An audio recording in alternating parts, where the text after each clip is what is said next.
Welkom iedereen. Salam alaikum. Salam alaikum. Buenas tardes, lo que quieran. Eh bien, pour en deux mots peut-être raconter l'origine de cette soirée et le pourquoi, je rappelle qu'en octobre, il y a eu une grande soirée au même endroit ici. Elles mettent en transition. Nommée, pour lancer le mouvement Elles mettent en transition, pour un quartier plus vert et plus solidaire et plus tout ce qu'on veut. Et vous m'impressionnez. Et à l'issue de cette soirée, on a créé des petits sous-groupes et il y avait le groupe Convivialité de Gezelligheidsgroep on s'est réunis quelques fois pour lancer une première soirée, histoire de mon quartier, parce qu'on voulait créer plus de liens entre les voisins et pourquoi pas raconter un peu une anecdote qu'on a vécue dans le quartier, soit il y a très longtemps, quand on est arrivé dans le quartier, ou quelque chose d'insolite, ou de bizarre, ou de rigolo qui nous serait arrivé récemment. Et donc voilà notre première soirée du groupe Convivialité. J'espère que ce sera la première de plusieurs. On a d'autres idées aussi pour faire connaître l'histoire avec un grand H du quartier, peut-être des visites guidées. Enfin, tout est à inventer. Voilà. C'est pas du tout quelque chose de figé, mais le mouvement en transition se construit au fur et à mesure. Et donc, voilà, je propose d'ouvrir le buffet. Et bonne soirée à tous.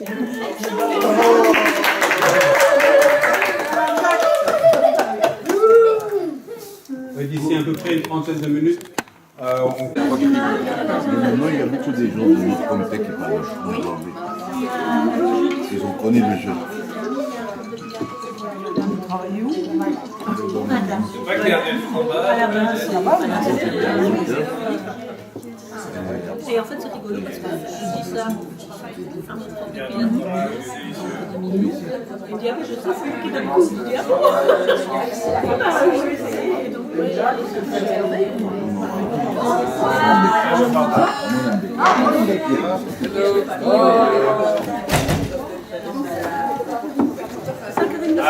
Il manquait une il est très sensé parce qu'on a tous plein de Je suis plus bas, c'est pour Roquefort, il y a une grande usine avec une énorme cheminée. Avec Salut à tous ceux qui nous ont rejoints. On propose tout de suite de commencer avec quelques anecdotes. Je suis sûre que vous êtes tous impatients d'entendre des récits du quartier. We zullen dus nu beginnen met de verhalen, de anekdoten van onze wijk. Bien sûr, vous pouvez raconter dans votre langue, on s'arrangera pour traduire. Voilà, c'est un peu à la bonne franquette, évidemment, entre nous. Voilà, est-ce qu'il y a quelqu'un... Donc, de manière générale, pour donner un cadre, on va essayer de ne pas dépasser les 4-5 minutes, si c'est une très longue anecdote, mais pour laisser un peu la place à tout le monde et pas monopoliser la parole. Et... quoi d'autre? Et en spécial, qui a envie de se lancer? Moi, Oui. je me demande si les gens à l'intérieur du U ont fini de manger. Si oui, ils pourraient peut-être se mettre comme ça, on ferait plus un cercle ou d'abord sur la place. D'abord, il y avait des places de parking et puis ils ont décidé d'enlever un bout de route. Et ils ont remplacé tout le sol par des... on dirait qu'il y a des diamants le soir. C'est des diamants. Non, c'est des étoiles.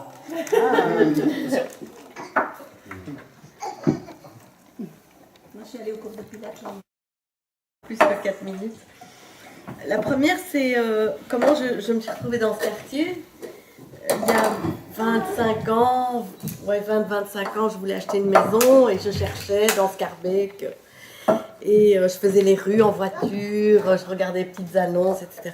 Et puis un jour, mon compagnon me dit tu veux pas me déposer chez le coiffeur? Je lui dis ben oui, pendant ce temps-là, je vais aller faire les rues comme d'habitude. Et donc, commence à faire les rues ici dans le quartier. J'arrive devant chez BHN IMO, chaussée d'Elmette. Et il faut se dire que, en fait, vraiment, je rêvais d'habiter avenue Aramoire. Et c'était un peu une idée comme ça, mais donc je venais toujours dans le quartier, faire les rues, l'avenue Slake, Giraud. Et puis là, j'arrive devant BHN IMO, c'était un samedi, et puis je vois une maison avenue Aramoire qui était dans mes prix, une maison de rapport, ce que je cherchais, etc. Et je me dis, je rêve, quoi. Donc je prends ma voiture, je commence à rouler, puis en fait, je ne savais pas que l'avenue Aramoire continuait sur la place de l'église. Je pensais qu'elle était de l'autre côté du Square Riga. Et donc voilà, donc j'étais la première à visiter la maison et je l'ai eue, voilà. Et maintenant j'habite là depuis... et donc quelque part, c'est un petit rêve qui s'est réalisé, c'est d'habiter avenue Aramoire. Et la deuxième que je voulais vous raconter, c'est plus à voir avec la transition. J'ai repensé à ça parce que ça s'est passé, je pense, il y a une dizaine d'années. C'est qu'il y avait, il y avait le comité de quartier, des commerçants du quartier, je ne sais pas s'il y en a qui en font partie, mais qui organisaient une Saint-Nicolas. Et puis je me rends compte que, puisque ça se passait devant chez moi, sur la place de l'église, qu'en fait, le cadeau, c'était faire un tour en 4x4. Dans le quartier. Et donc moi je vois ça et je me dis mais c'est pas possible quoi. Donc j'ai commencé à chercher. Bon, j'ai un peu oublié les noms, mais j'ai trouvé une écolo à la commune à qui j'ai envoyé un mail en disant voilà écoutez, je suis un peu choquée si c'est tout. L'exemple qu'on donne aux gens du quartier, c'est de faire un tour en 4x4. Et puis voilà, j'ai été entendue et puis après ce truc n'a plus jamais eu lieu. Donc voilà, c'est un tout petit truc que j'ai fait à mon niveau, mais j'étais très contente parce que voilà, ça a servi à quelque chose. Voilà.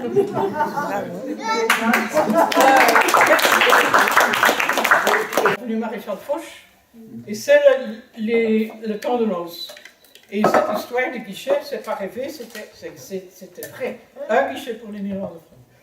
Mais Gonals n'était pas seulement contre les Flamands, mais il était contre tous ceux qui n'avaient pas un grand revenu.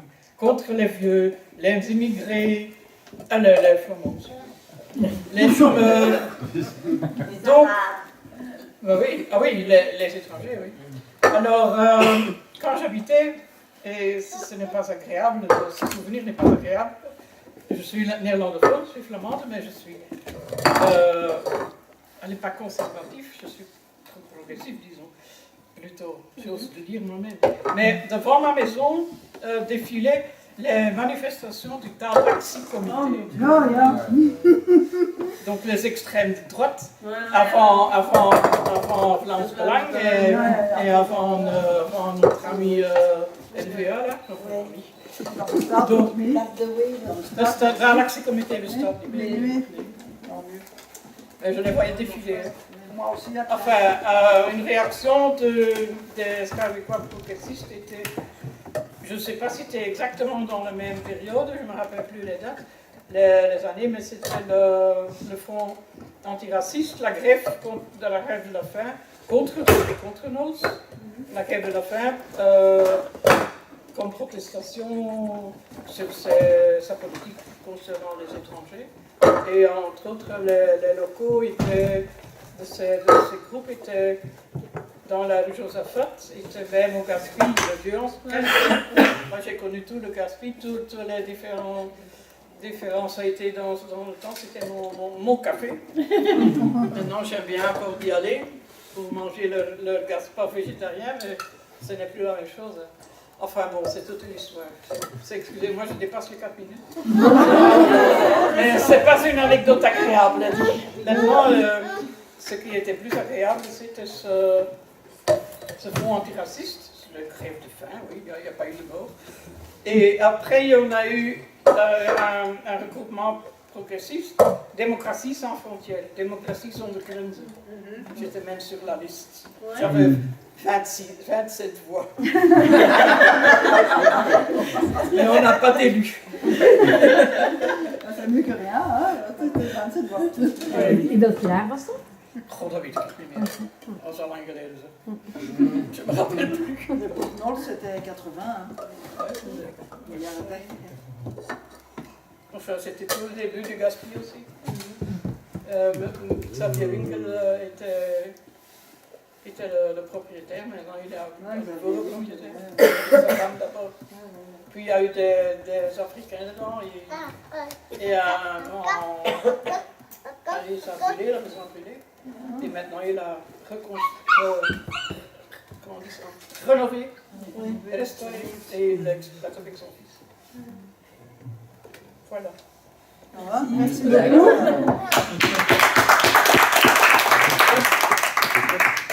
Intéressant ça. Par rapport à il y a eu un mouvement aussi De parler plus fort un peu. il y avait 2 ans et demi, je crois, donc il y a 20 ans, pour qu'il soit démis en fait de ses fonctions. Et je me souviens qu'on avait rendez-vous comme ça devant la maison communale, faire une manifestation pacifique.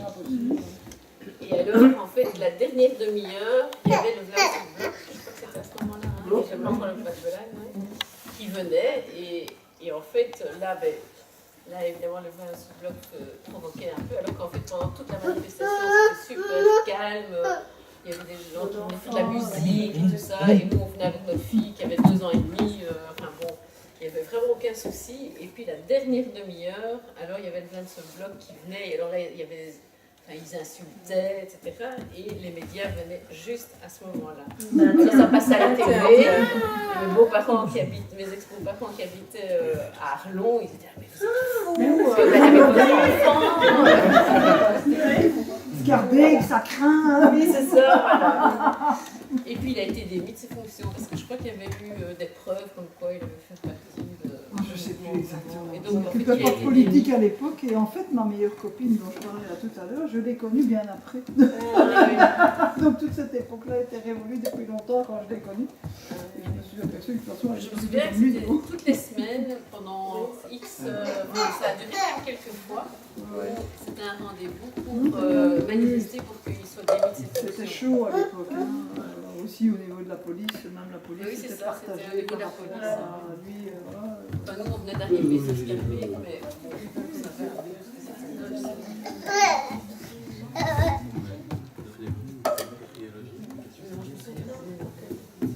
voilà. Très longtemps après que je me sois installée dans le quartier, ça fait 7 ans et demi que je suis là. Et je me souviens qu'au début, je pétochais un peu parce que bon, quand j'ai acheté l'appartement, moi j'avais pas trop bien vu où on était réellement dans le quartier. Et puis je me dis, bon, avec ma jeune fille blondinette de 14 ans, qui doit aller à l'école, revenir aller à ses cours, revenir tard. ça craint. J'étais quand même un peu inquiète, mon gamin de 11 ans, tout ça. Enfin, c'est bon, surtout de ce que les gens disent, Scarbeck. Et puis, en fait, on est tout près de Snack les Frères, rue des Sœurs de Thiers. Et on est allé manger là quelques fois au début qu'on est arrivé parce qu'on était en plein travaux, on allait bouffer là. Voilà, et c'était hyper sympa, chouette.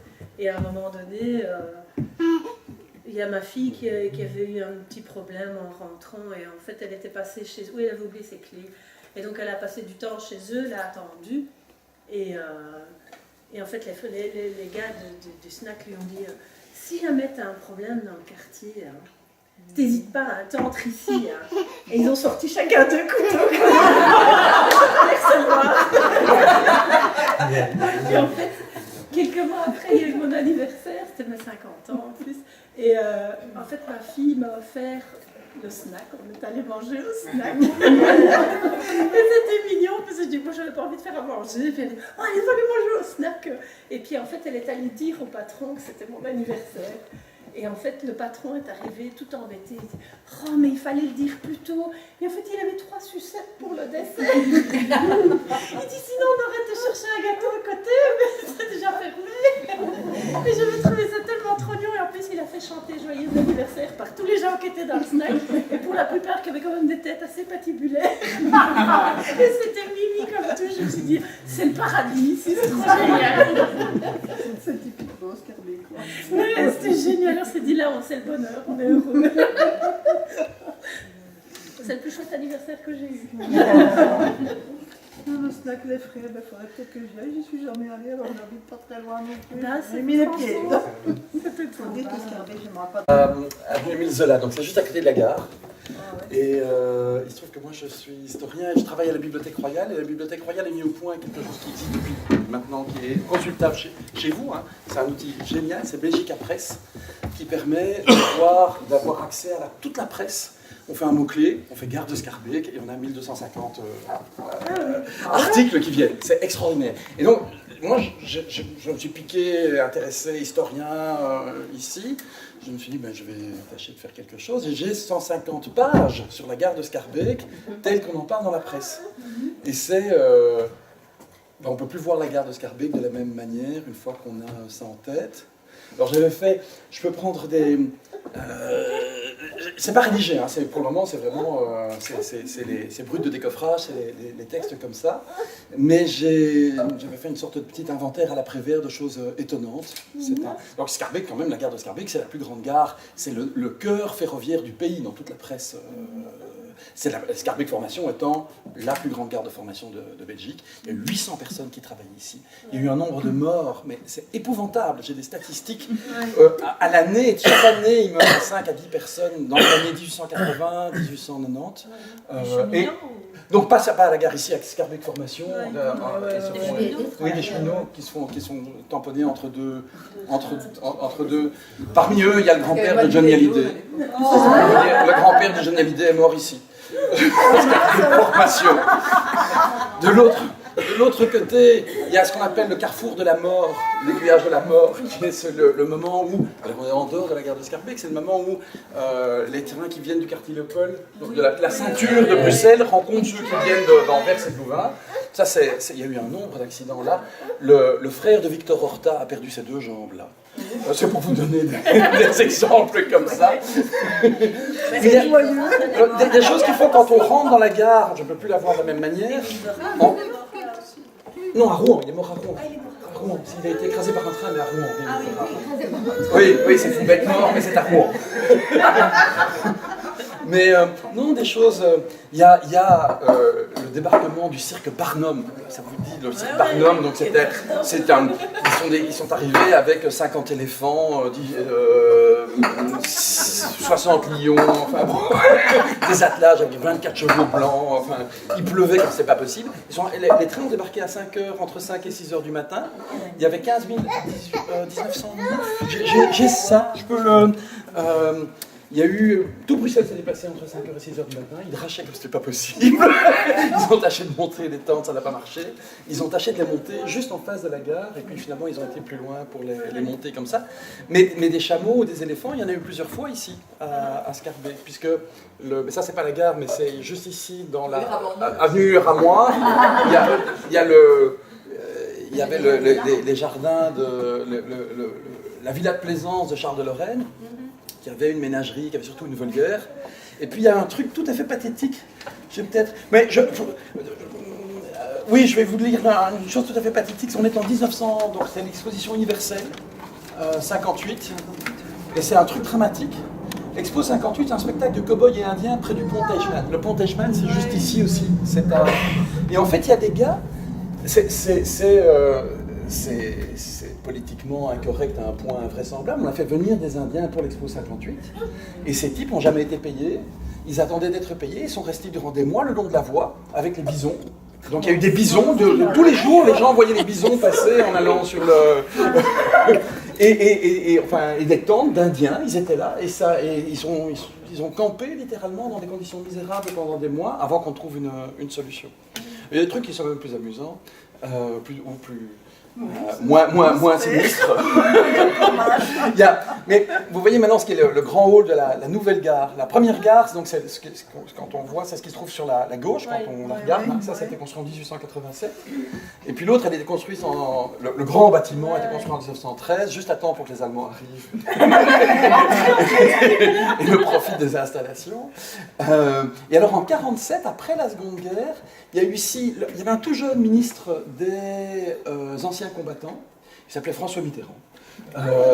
Il est venu là inaugurer la plaque qui se trouve dans le grand hall avec Aragon.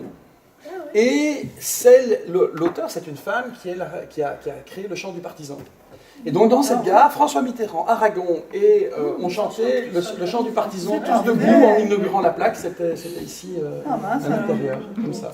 Donc il se passe plein de choses qui font qu'effectivement quand on passer à travers la gare, on la voit. Moi, je la vois plus de la même manière.